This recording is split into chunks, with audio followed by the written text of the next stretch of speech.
আসসালামু আলাইকুম। আজকে বেগুন গাছের যত্ন নিব। প্রথমে বেগুন গাছের এই বড় বড় পাতাগুলো সব কেটে ফেলবো। এই যে বড় বড় পাতাগুলো কেটে নিয়ে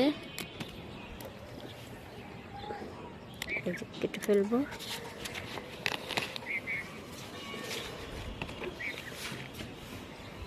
কাটার পরে এই যে কিনারের সাইডের সকল মাটিগুলো উপরের দিকে খুঁচিয়ে উঠিয়ে দেব।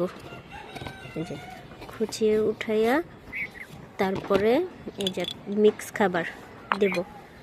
এটার ভিতরে ভার্মি কম্পোস্ট, শিংকুচি, হাড় গুঁড়ো, নিম খোল এগুলো সব দিয়ে একটা মিক্স খাবার তৈরি করছি। এই মিক্স খাবারটা যে গোড়ার চারিদিক দিয়ে, টপের চারিদিক দিয়ে ঘেঁষে দিয়ে দেব।